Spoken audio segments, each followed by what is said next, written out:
নমস্কার। আমার প্রতিবেদনের শুরুতেই আপনাদের সকলকে শুভ নববর্ষের প্রীতি ও শুভেচ্ছা জানাই। আমরা 1431 তাকে যেমন স্বাগত জানাবো, তেমনি 1430কে গতকাল রাতেই বিদায় জানিয়েছি। এবছরের শেষটা খুব একটা ভালো হলো না। উত্তরবঙ্গের বেশ কিছু জায়গাতে বেশ কিছু ধর্মীয় সাম্প্রদায়িক উস্কানির ফলে বেশ কয়েকটি অপ্রীতিকর ঘটনা ঘটেছে। আমরা সেগুলো ভুলতে চাই। আমরা সকলের কাছে করজোরে শান্তির আবেদন করছি, শান্তি বজায় রাখুন। এই অশান্তির পিছনে যে ধর্মীয় উস্কানি রয়েছে তা কিন্তু একেবারে জলের মতো পরিষ্কার। এই ধর্মীয় উস্কানির পিছনে রয়েছেন ভারতীয় জনতা পার্টির বেশ কয়েকজন নেতা। এই চিত্রনাট্য কিন্তু বেশ কয়েকদিন আগে থেকেই তৈরি হয়েছিল, কারণ বাংলাদেশে যে পরিস্থিতি তৈরি হয়েছিল সেই পরিস্থিতির অনুকরণে পশ্চিমবঙ্গের মালদা জেলার এক অংশ এবং জঙ্গিপুরের এক অংশে গত কয়েকটা দিন ধরে উত্তপ্ত। তার পিছনে রয়েছে কেন্দ্রীয় সরকারের সংখ্যাধিক্যের জোরে পাশ করা ওয়াকফ বিল। সেখানে মুসলিম সংখ্যালঘুদের নাকি তাদের যে অধিকার, সে অধিকার খর্ব হয়েছে। তা নিয়েই কিন্তু রাজনৈতিক আন্দোলন তৃণমূল কংগ্রেসের পক্ষ থেকে করা হচ্ছে। জামেতা উলেমা হিন্দ কয়েকদিন আগেই রামলীলা ময়দানে একটা বিশাল সমাবেশ করেছেন। মুসলিম ল বোর্ডের পক্ষ থেকেও চলতি মাসেই তারা ব্রিগেডের ডাক দিয়েছেন। সেই জায়গাতেই যে ধর্মীয় উস্কানি চলছে, গত কয়েকদিন ধরেই মালদা এবং মুর্শিদাবাদে বেশ কয়েকটি ঘটনা ঘটেছে, লুটপাট হয়েছে। তার পিছনে একে অপরকে দোষ দেবার যে রাজনীতি সেটা চলছে। কোনো রাজনৈতিক নেতাই কিন্তু শান্তির কথা বলছেন না, শুধু অশান্তির কথা বলছেন। তৃণমূল কংগ্রেসের পক্ষ থেকে অভিযোগ করা হচ্ছে যে শুভেন্দু অধিকারী বলেছিলেন বাংলাদেশ থেকে দুষ্কৃতীরা প্রবেশ করে এই ঘটনা ঘটিয়েছে। তাহলে তার দায় কার? সীমান্ত রক্ষার দায়িত্ব কেন্দ্রীয় স্বরাষ্ট্রমন্ত্রীর অমিত শাহের। সেখানে সীমান্ত রক্ষা করেন বিএসএফ।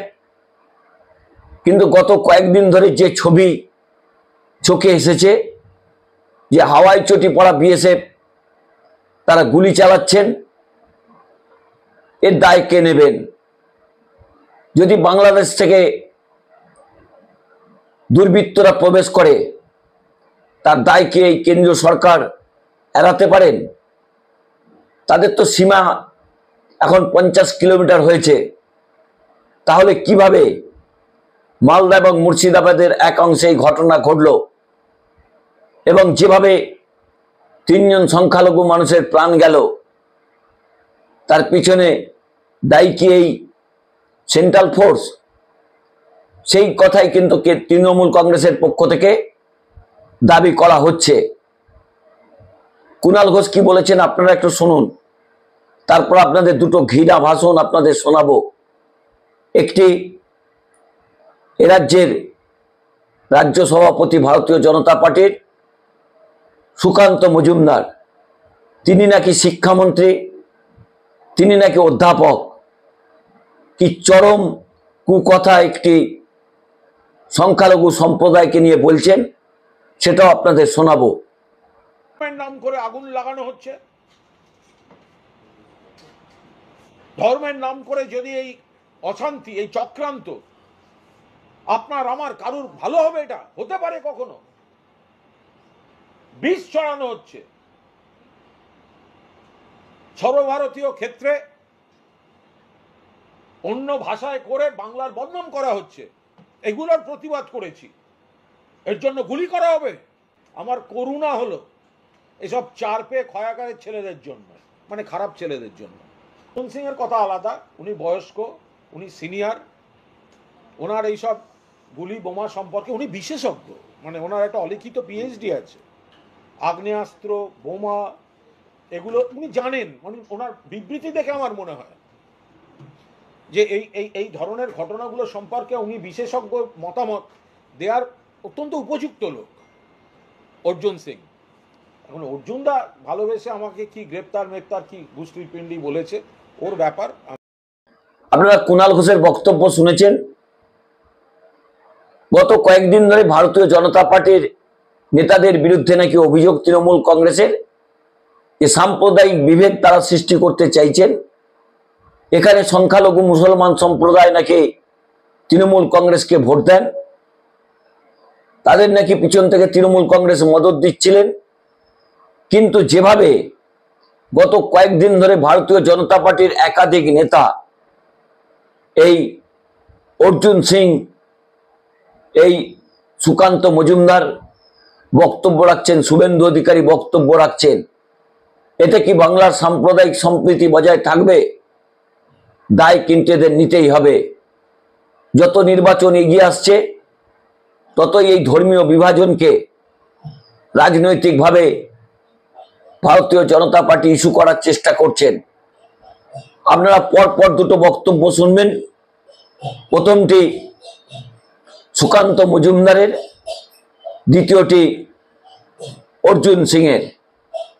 তারপর আপনারা বিবেচনা করবেন একটি সংখ্যালঘু সম্প্রদায়কে কিভাবে আক্রমণ করছেন ভারতীয় জনতা পার্টির নেতারা।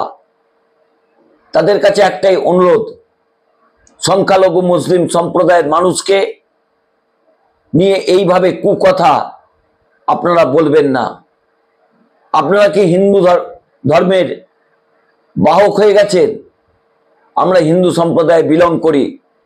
এই হিন্দুত্ব আমরা কখনো শিখিনি যে কোনো ধর্মকে চরম বিদ্বেষমূলক আক্রমণ করতে হবে। কি বলেছেন সুকান্ত মজুমদার এবং অর্জুন সিং, সেই বক্তব্য আপনারা শুনুন। হাতে চুড়ি পড়েছে, বিএসএফ কি হাতে চুড়ি পড়েছে? বিএসএফ লাঠি দিয়ে উপর থেকে পাথর নামাচ্ছে, পিটিয়ে পাথর নামাতে হবে। মানুষকে রক্ষা করার জন্য দায়িত্ব দিয়েছে বর্ডার সিকিউরিটি ফোর্স। এই বর্ডার এলাকা আছে, 50 কিলোমিটার তোমার এখতিয়ার আছে, সেটা পালন করা দরকার আছে। আমরা মরবো না, আমরা মারবো। সময় এসে গেছে, সবাইকে সংগঠিত হতে হবে। ইসলাম ধর্মে বুঝাই গেল কি ইসলাম ধর্মে বলা আছে কি লুট করো, পাট করো, রেপ করো, বলাৎকার করো, খুন করো, এটাই তো বোঝা যাচ্ছে। বড় বড় কথা বলে ইসলাম এ নেই শিখাতা, ইসলাম ওই শেখায় না। আরে ইসলাম তো লুট করতে শেখায়, ইসলাম তো রেপ করতে শেখায়, ইসলাম তো গরিব মানুষকে খুন করতে শেখায়। তাহলে আমরা আগামী দিনে হিন্দুদেরকে আহ্বান জানাবো, মুর্শিদাবাদে হিন্দু কম আছে, ঠিক আছে, অন্যান্য জায়গায় তো হিন্দু বেশি আছে, একটা গাড়ি রানাঘাট দিয়ে পার হতে দেবো না, কোনো মুসলিমের গাড়ি পার হতে দেবো না। পরিষ্কার বলে দিচ্ছি, হয় শান্ত হন, শুধরে যান, নাহলে আমরাও কিন্তু শুরু করতে পারি। পশ্চিমবঙ্গে এখনো 70% হিন্দু আছে, আর তারা সবাই কাপুরুষ নয়, সবাই বাপি হালদার, বাপি মোল্লা নয়, সবাই শেখ নয়। এখনো এখানে হিন্দুদের মধ্যে সেই সামর্থ্য আছে লড়াই করে নিজের ধর্মকে রক্ষা করা। যদি প্রশাসন না পারে আমরা বাধ্য হব। আপনারা বিজেপির দুই নেতার বক্তব্য শুনলেন, এরপরে আপনারা কি বলবেন? সংখ্যালঘু মুসলিম সম্প্রদায়ের প্রতিদিনই এই বিজেপির পাতা ফাঁদে পা না দেবার জন্য অনুরোধ করছেন রাজ্যের মুখ্যমন্ত্রী মমতা বন্দ্যোপাধ্যায়, অভিষেক বন্দ্যোপাধ্যায়। কিন্তু যে চরম উস্কানিমূলক মন্তব্য করা হচ্ছে, এবং শুভেন্দু অধিকারী গত কয়েকদিন ধরেই বলছেন বহিরাগতরা প্রবেশ করছেন। অর্জুন সিংহ তো বলেছেন যে এই মুর্শিদাবাদকে ঠান্ডা করতে নাকি তার এমন বাহিনী আছে বিহার ঝাড়খণ্ডে, তাদের নিয়ে এলে নাকি একদিনই তিনি সমাধান করে ফেলবেন। এ রাজ্যের সংখ্যালঘুদের ওপর আক্রমণ করার জন্য অন্য রাজ্য থেকে হিন্দুদের আনতে হবে? এ রাজ্যের হিন্দু সম্প্রদায়ের মানুষ 68-70% তারা শান্তির কথা বলেন, কিন্তু ভারতীয় জনতা পার্টি যে উৎপাতের রাজনীতি তৈরি করছেন, ধর্ম নিয়ে খেলা করছেন, যে আগুন নিয়ে তারা খেলা করছেন, তার প্রতিফলন কিন্তু আপনারা নির্বাচনে দেখতে পাবেন।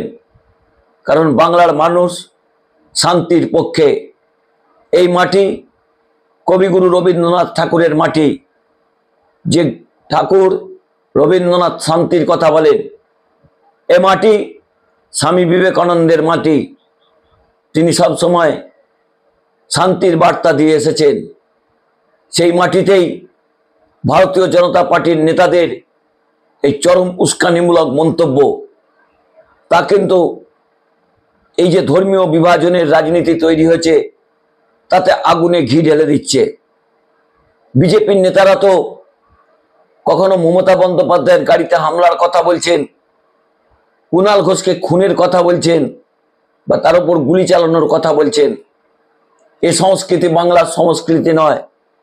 এ সংস্কৃতি বাংলায় একেবারে অচল। ভারতীয় জনতা পার্টি এই ধর্মীয় বিভাজন করে হিন্দুদের মধ্যে চরম বিষ ঢোকানোর চেষ্টা করছেন। আমরা হিন্দু সম্প্রদায়ের মানুষ কিন্তু ঐক্যবদ্ধ। রাজনীতি রাজনৈতিক নেতারা করবেন, গণতন্ত্রে ভোটাধিকার আছে। কে কোন দলকে ভোট দেবেন তারা নিজেরা ব্যক্তিগতভাবে ঠিক করবেন। কিন্তু যে রাজনীতি বাংলায় অনুপ্রবেশ ঘটছে, তা কিন্তু খুব একটা সুখকর নয়। ধর্মীয় দাঙ্গা কখনো তৃণমূল মরে না, কখনো বিজেপি মরে না, কখনো সিপিএম মরে না, মরে সাধারণ মানুষ। কখনো নেতারা মরে না, নেতারা বহাল তবিয়াতে রাজনীতি করে, প্রাণ যায় প্রান্তিক মানুষদের। তাই দয়া করে সমস্ত রাজনৈতিক দলের নেতাদের কাছে ধর্মীয় উন্মাদনাকে নিজেদের মধ্যে সংঘবদ্ধ রেখে সকল ধর্মকে শ্রদ্ধা জানিয়ে একটা কথাই বলি, শান্তি বজায় রাখুন। এই ধর্মীয় উস্কানি এবং বিদ্বেষমূলক আচরণ কিন্তু বাংলার সংস্কৃতিকে নষ্ট করে। এ বাংলা শান্তির কথা বলে, এ বাংলা অশান্তিকে প্রশ্রয় দেয় না। এই নেতাদের কি এমন রাজনীতি যে মানুষে মানুষে বিভেদ তৈরি করে এই যে 3 জন সংখ্যালঘু মানুষের মৃত্যু হলো, তার দায় কি এই নেতারা নেবেন? এই ধর্মীয় উস্কানিমূলক মন্তব্য আপনারা বন্ধ করুন। বাংলার মানুষ আজকে এই বক্তব্যগুলো শুনলেন, তারাই বিচার করবেন যে এ রাজ্যের ভারতীয় জনতা পার্টি কোন রাজনীতিকে অনুপ্রবেশ ঘটানোর চেষ্টা করছেন। নমস্কার, আমি দেবজ্যোতি। আমার এই পর্বটি ভালো লাগলে চ্যানেলটি সাবস্ক্রাইব করে বেল আইকনটি ক্লিক করে আমার পাশে থাকবেন।